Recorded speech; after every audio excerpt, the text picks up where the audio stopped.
Good evening, everyone. Dirk Knudsen, Hillsboro Herald.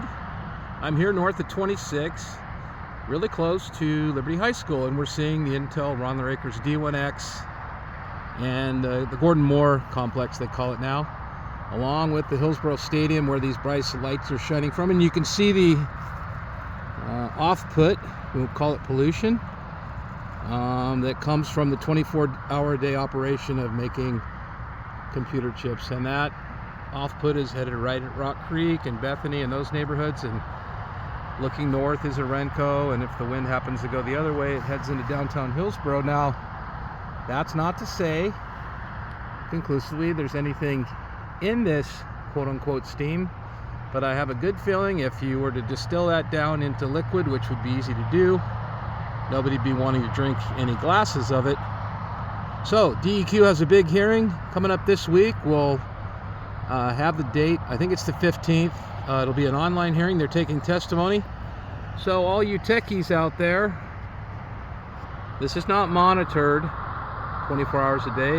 It's spot checked. Intel reports what they have going on over there, but we know there are times like a few years, 3 years ago, I think, they reported that some of their scrubbers were turned off for 64 days, and some bad stuff happened over there, as well as in the last big report that was done, they did get caught dumping fluoride gas into the air. And that plume, as I call it, is headed right towards Portland, but moreover towards Bethany and folks who don't live in Hillsboro. So maybe everybody needs a voice, and of course there's going to be a very large stadium right there, as well as multiple schools.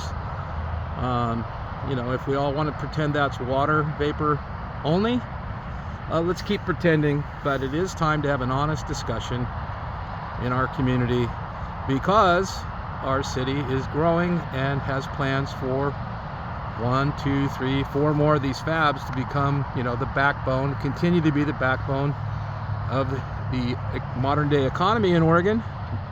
Whereas timber and farmland still contribute, this is it. And there's 20,000+ people that work over there, and God love them, and the jobs and the money is all great, but at what cost?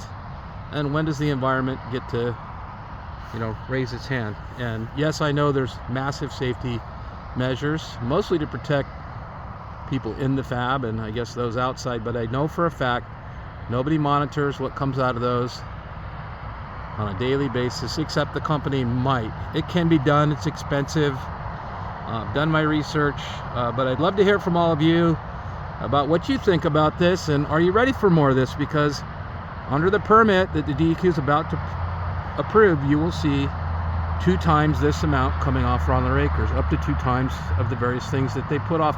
And I'm the Carbon Initiative folks, this is a big problem when you start playing with that formula.